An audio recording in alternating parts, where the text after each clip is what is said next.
Please be warned, there is talk of child pornography and dead animals in this video. If this is not your cup of tea, I understand, and I hope to see you again very soon.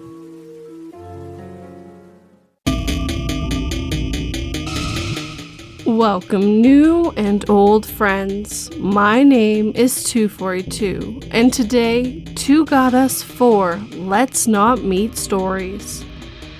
I also added 2-sentence horrors in between. If you like it or not, please tell me down below or on my Twitter. So, grab yourself a tea or coffee. Things are about to get interesting.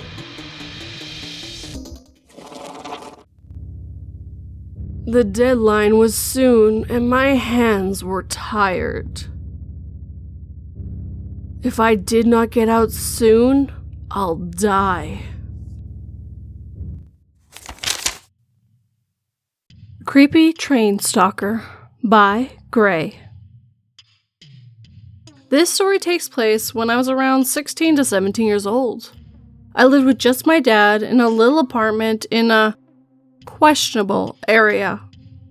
It was a type of area you'd not want to be out and about when the sun goes down.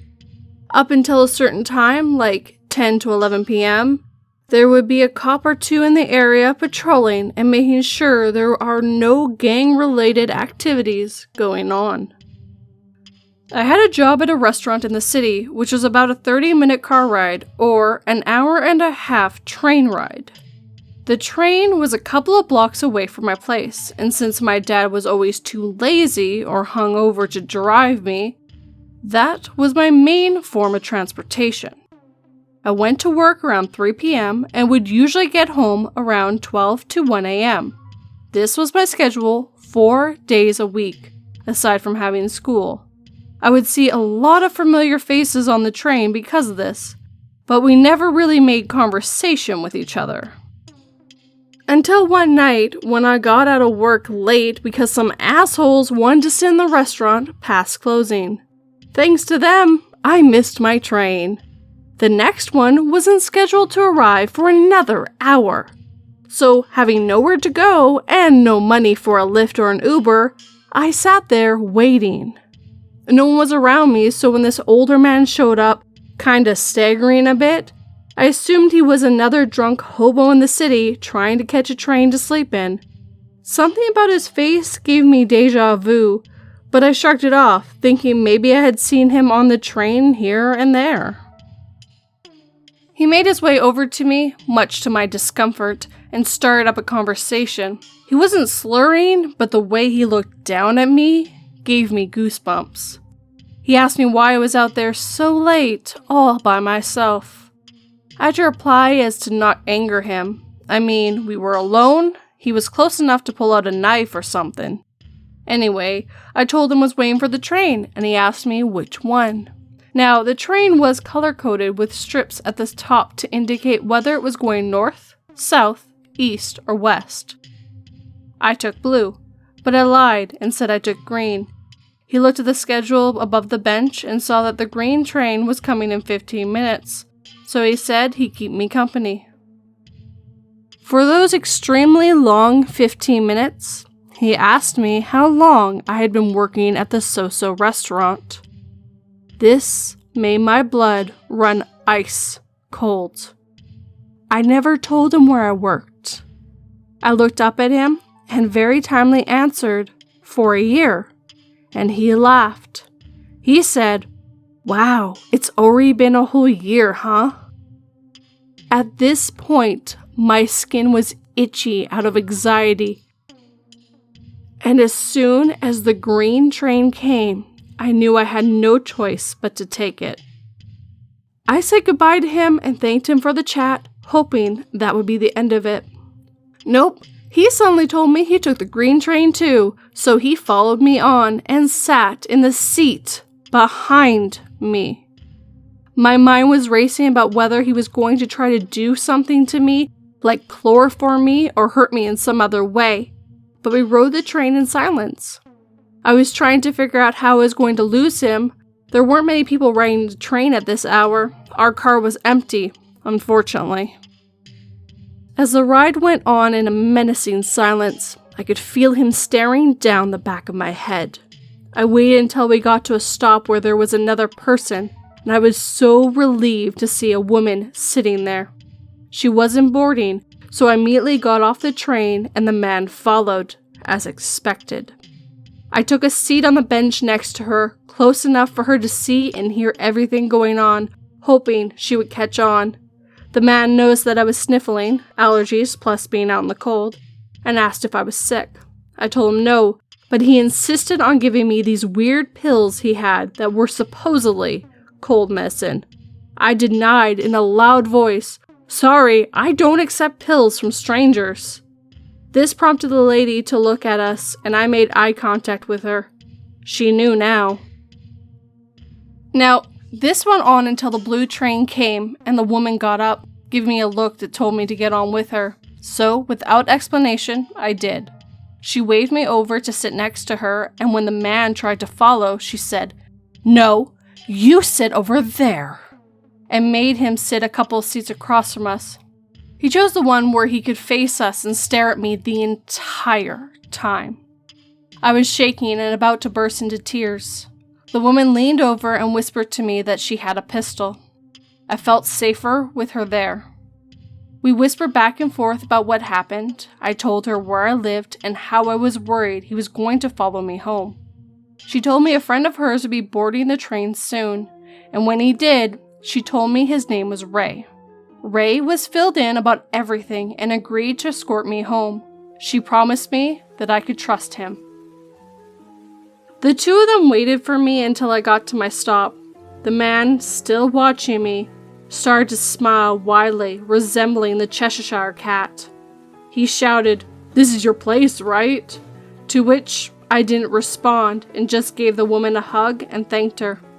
Ray and I hurriedly hopped off the train, and as I looked back, I saw the woman had pulled out her pistol and told the man to sit back down, even blocking the exit with her body. I finally let myself cry in relief. Ray walked me home and tried to calm me down by telling me about his job and his family. After watching me get inside the gate of my apartment safely, I thanked him profusely for his help. It chills me to think about how that night would have turned out if I hadn't met up with that woman and her friend. I feel extremely lucky to this day. I never saw that man again and eventually stopped thinking about him, but in the back of my head, that creepy, aroused smile of his was burned into my mind, and I couldn't help but wonder just what else he knew about me.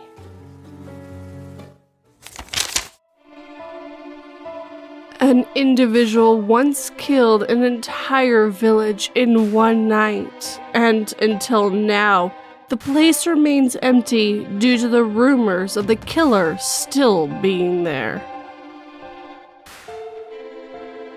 That's the story of my hometown. If you're enjoying this video, hit that like button and make sure it feels it. I think there's someone living in my shed. By CrispitoDay. Title says it all, but also doesn't say anything. Lately, I've been noticing something off about my home. Like there's something else there with me, my wife and our two dogs, but I've never been able to put my finger on it until today. For some context, I live in a duplex. We share the property with another guy in his mid-20s. He has his own house and we have ours, but we share the laundry room that leads to our respective backyards that are separated by a fence. This all started around 2 months ago when the guy sent me a text. "Hey man, just a heads up, someone stole my bike out of the sunroom." This is extra creepy because to get to our sun/laundry room, you would have to hop the brick fence surrounded by shrubbery trees and then hurl the bike over. Unless the thief had the most massive pair of balls ever and walked it through one of our front doors when we weren't home.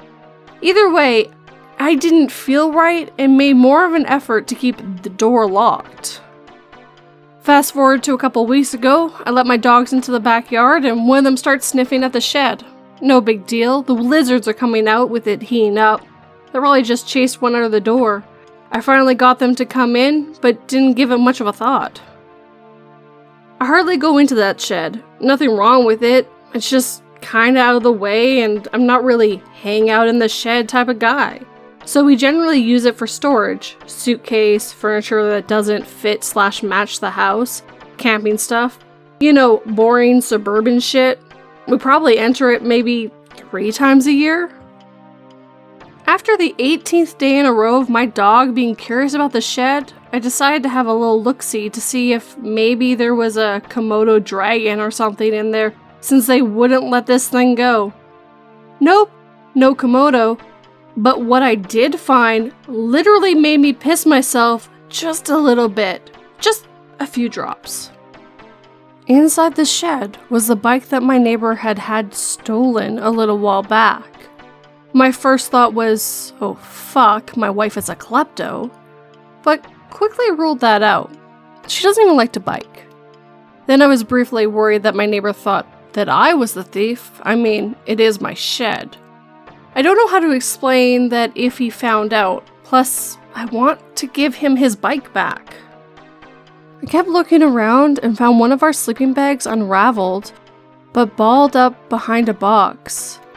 Inside of it was a stack of what looked like around $20 in change in singles. There was also a bag for garbage and had a lot of food wrappers inside. Eventually, my brain accepted what it was ultimately denying at first and put 2 and 2 together. Someone, I don't know who, is living in my shed. Or at least was. Maybe my dogs spooked them off, or maybe they sleep there every night and leave during the day.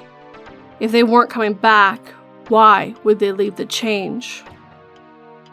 I left everything how I found it and thinking about what I should do next. Whoever did it must have gotten it through the spare set of keys I keep hidden in my backyard. I locked it up, brought them inside with me tonight. Hopefully, whoever it is gets the message and moves on. I'm going to install a camera tomorrow. I will keep my eyes updated if anything more happens. Please hope for the best. And that this person isn't a lunatic.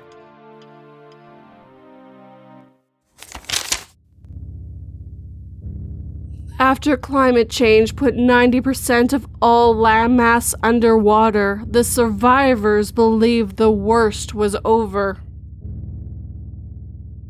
We learned a new form of terror as the awakened Leviathans surfaced from the depths to reclaim their planet.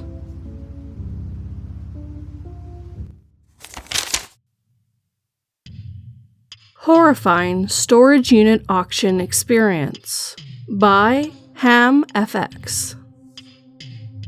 My brother and I worked across the street from a mini storage place, and roughly 2 years ago, we noticed that they had an auction sign out front. We decided to check it out, so we walked over, hoping to find something interesting. If you haven't watched Storage Wars, the ways these work is the auctioneer opens the unit, and you are not allowed to enter or touch anything. And you only have a window of about 15 seconds to look around and decide if you want to bid. This unit was small, 4 foot by 4 foot, and my brother and I noticed a group of 5 fishing poles amongst other boxes and bags. We had been talking about buying a few poles, and this seemed like a good chance. So we yelled out a low bid and won. Per the auction rules, we had until the end of the day to empty out the unit. Being small, this was a 2 garbage can job. So we got a can and started sorting. It started out promising with finding a nice microscope, a few tools, etc. Standard storage stuff. Pulling out a plastic garbage bag and open it to find another tied shut garbage bag, which I opened to find another tied shut garbage bag. And since nothing terrifying is ever kept in a triple tied bag, I opened it to find the dried, mummified remains of a very old and very dry cat. My brother and I just stopped and stared at each other. And since neither of us needed a dried out cat at that moment, we weren't sure how to handle this specific piece of storage unit treasure. We did what we always do when faced with something this out of context. We just laughed uncomfortably until we looked back into the unit and noticed 2 more tied garbage bags. At the end of the day, we found 3 bags with parts of or entire cats. We aren't doctors, but we are pretty sure that there was at least some dog parts in there as well. Granted, saying it is a storage unit full of dead cats would be a bit of an exaggeration, but considering that a storage unit generally has no dead cats, I think a small unit with 3 or 4 could be considered full. As if multiple bags of dead cats wasn't bad enough, the creepiest part of the whole thing was finding his or her creepy drawings of cats and a used pink cat food and water bowl. I spoke with the manager of the storage facility and explained my findings. I asked who owned that unit. Obviously, they couldn't give me the name, but when I asked if they were perhaps a vet, the owner laughed and said, "Definitely not." He also said that helps explain why the person's other abandoned unit that had gone up for auction prior had been full of empty plastic cat carriers.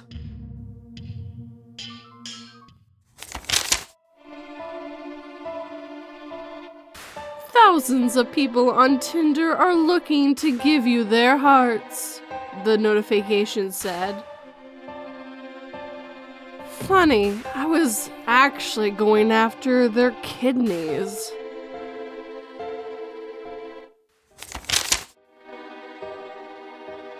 Hey, don't forget to leave a comment and tell me what you think down below.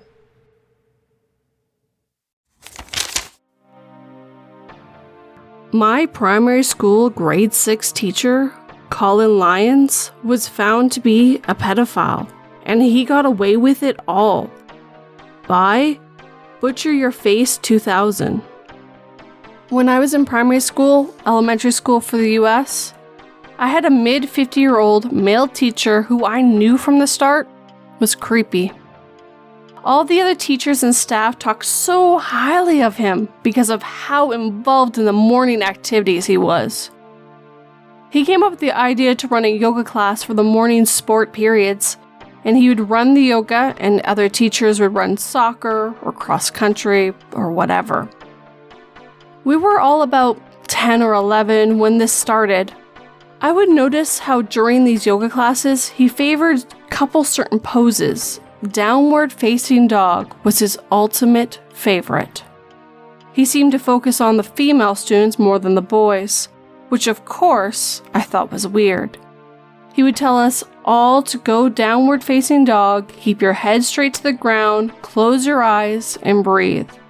While he would circle around the class and amusingly look at the girls wearing skirts and shorts.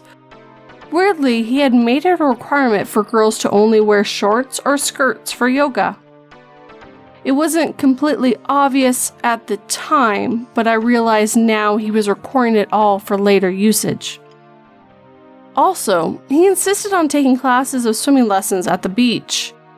He'd be really annoying about changing into a fresh pair of clothes in the changing rooms before going to and from the beach. At the time, I thought, fair enough. A couple years later, when I was in high school, I seen on the news that the teacher had up and left school during the middle of a school day with no indication of why or where he went. People worried about him at first, until they realized his secret. A day later, it came out that another teacher found this teacher sneaking camera pen devices. One of many. It turns out that all those years, yoga classes, swimming lessons, God knows what else, he would have his camera pen watching it all. He would leave his jacket hanging up in the girls' changing rooms with the pen camera facing the students, while they got changed for swimming lessons. He was then on the run after being caught out. I assumed he thought he was caught out before he actually was, hence why he left during the middle of the day with no explanation. A couple days later, everything was released to the public. This teacher had been selling and editing child pornography on the dark web. And you bet all the footage from my years at my school was a part of it.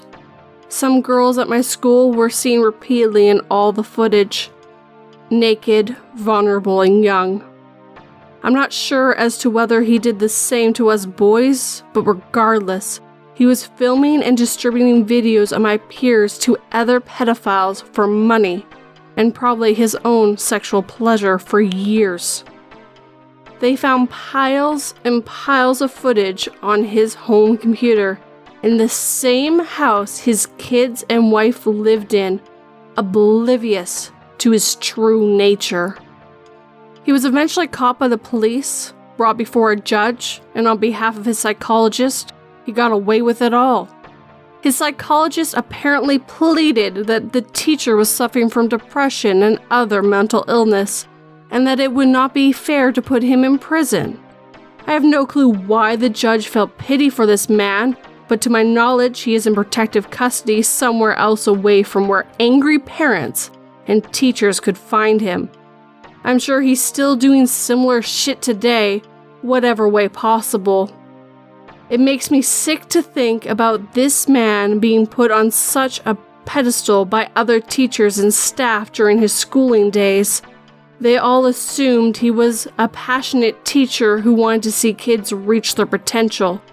In reality, he had become a teacher to fill his sick urges, which he would still be catering to this day. This teacher's name is Colin Lyons, and I'll put a link in the description about his incident. There are 2 articles down there.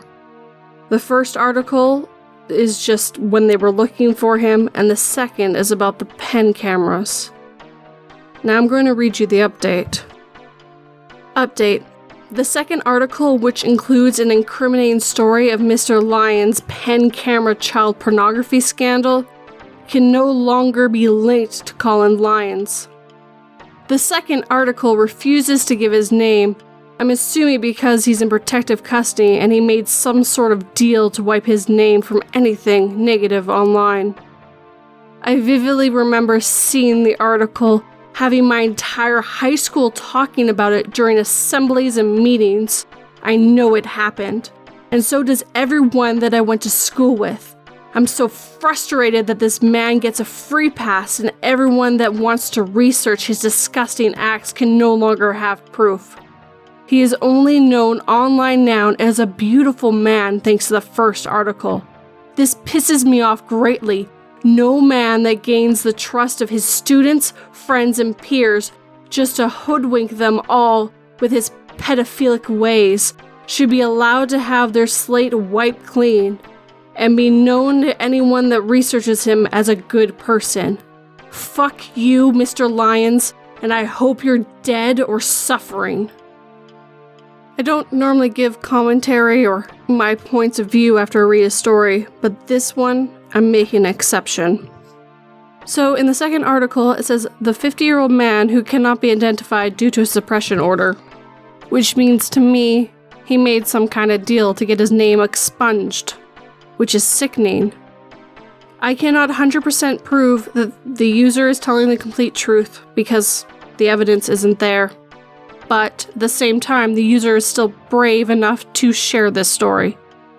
So, what I'm asking you guys to do, even though I'm a small, itty-bitty channel of only 402 subscribers, I want you to share this video.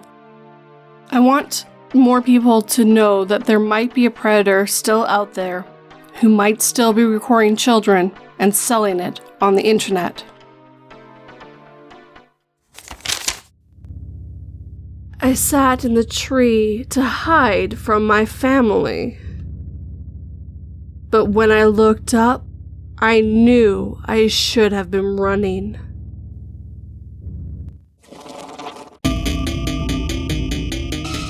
I do hope you enjoyed these stories today. If you did, hit that like button and make sure it feels it. If you're new, think about subscribing and turning that pretty little bell to all notifications. If you'd like to check out my Patreon, merch, or all my social medias, check out the tree link in the description box. I love to hear what you think, but first, let me get you that Sunday word. Now on to our Sunday word, and last week's word was stumble. On the screen on YouTube are all the sentences that I got. I will also have a picture on Twitter as well. Now, on to this Sunday's word, which is integrity. That's spelled INTEGRITY, which means the quality of being honest and having strong moral principles, moral uprightness, or the state of being whole and undivided. So, if you're on YouTube, leave me a sentence in the comments and use this word. And if you're on the podcast, at me on Twitter using this word, and you'll be in the same picture next week. But as always, guys, thank you so much for watching. I really enjoy seeing the comments and seeing what you guys like and what you don't. So please just tell me. Sleep tight and don't let 42 bite.